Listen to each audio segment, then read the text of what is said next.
Om Swastiastu. Perkenalkan, nama saya Niloh Mani Asiharta Dewi.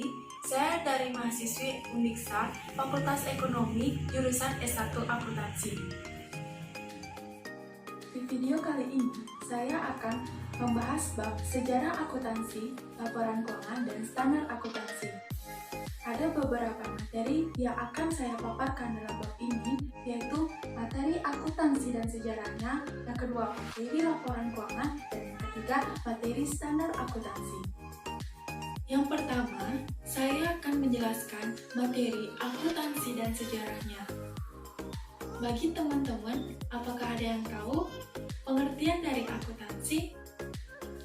Akuntansi merupakan seni dalam menyusun data-data keuangan sehingga menghasilkan informasi keuangan yang membantu para penggunanya untuk mengambil keputusan.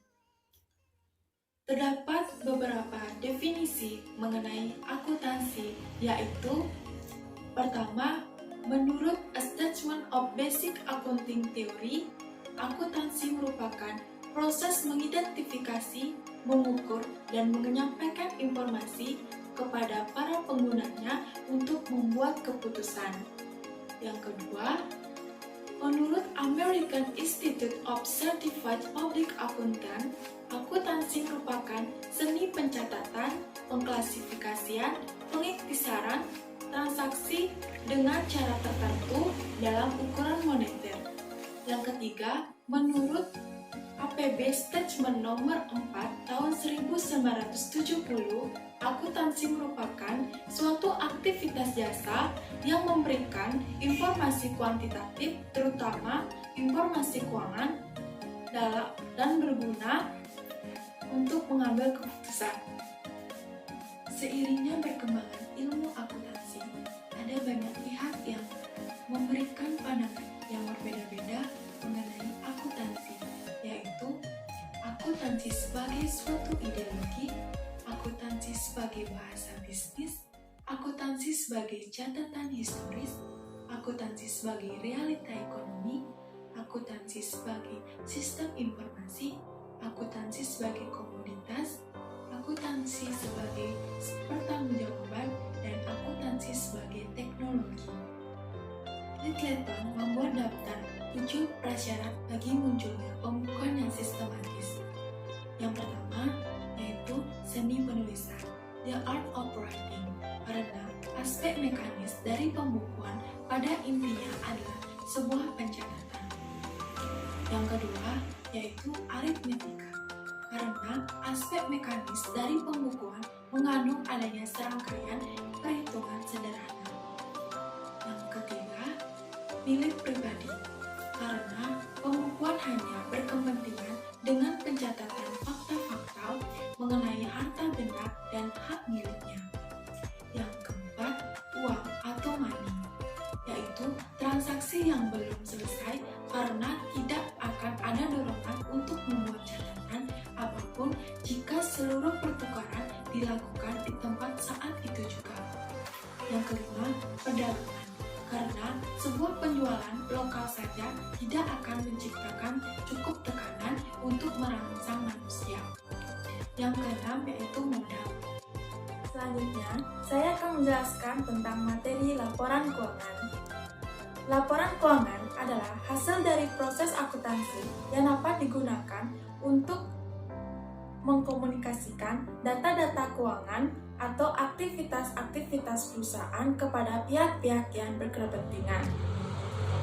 Adapun tujuan khusus dari laporan keuangan menurut APB Statement nomor 4 adalah menyajikan posisi keuangan, hasil usaha, dan perubahan posisi keuangan yang lainnya secara wajar dan sesuai dengan prinsip-prinsip yang berlaku umum atau GAAP. Adapun urutan laporan keuangan berdasarkan proses penyajiannya, yaitu pertama, laporan laba rugi atau income statement, yaitu laporan yang sistematis tentang pendapatan dan beban perusahaan untuk satu periode waktu tertentu. Yang kedua, laporan modal pemilik atau Statement of Owner Equity adalah sebuah laporan yang menjanjikan ikhtisar perubahan dalam modal pemilik suatu perusahaan untuk periode waktu tertentu. Yang ketiga yaitu neraca atau balance sheet adalah sebuah laporan yang sistematis tentang posisi aktiva, kewajiban, dan modal perusahaan per tanggal tertentu. Yang keempat yaitu laporan arus kas atau statement of cash flow adalah sebuah laporan yang menggambarkan arus kas masuk dan arus kas keluar secara terperinci pada waktu periode tertentu. Yang terakhir yaitu catatan atas laporan keuangan atau Note to the Financial Statement adalah bagian integral yang tidak dapat dipisahkan dari komponen laporan keuangan lainnya. Di dalam laporan keuangan, terdapat informasi akuntansi yang dibutuhkan oleh penggunanya. Para pengguna informasi akuntansi dapat dikelompokkan menjadi dua kategori, yaitu pemakai internal dan pemakai eksternal. Pemakai internal di sini yaitu direktur dan manajer keuangan, direktur operasi dan manajer pemasaran, yang ketiga manajer dan supervisor produksi. Sedangkan pemakai eksternal yaitu yang pertama investor, yang kedua kreditor, yang ketiga itu pemerintah, yang keempat badan pengawas pasar modal, dan yang terakhir yaitu ekonom, praktisi, dan analis. Selanjutnya, saya akan menjelaskan materi yang terakhir, yaitu standar akuntansi. Saya akan menjelaskan standar akuntansi yang ada di Amerika. Di Amerika, ada 4 organisasi yang memiliki pengaruh besar dalam pengembangan standar akuntansi keuangan yang ada di Amerika.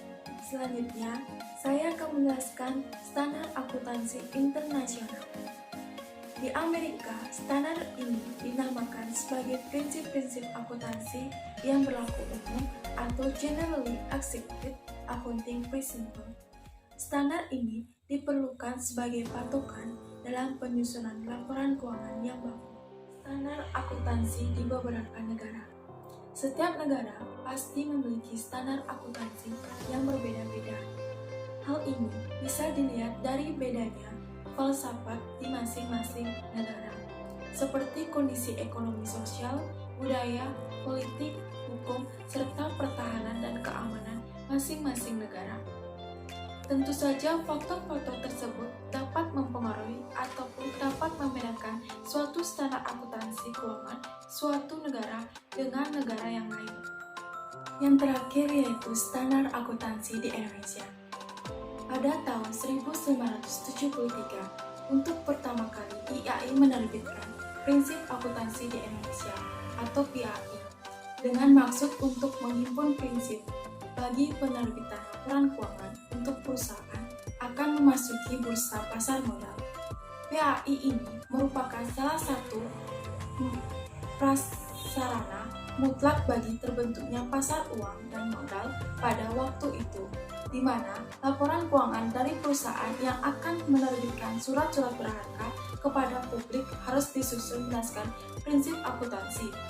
Seiring waktu berjalan, IAI terus melakukan revisi terhadap standar akuntansi keuangan dan akhirnya IAI menetapkan standar akuntansi Indonesia yang diberi nama PSAK, Pernyataan Standar Akuntansi Keuangan. Video penjelasan materi dari saya semoga bermanfaat bagi kalian semua. Terima kasih.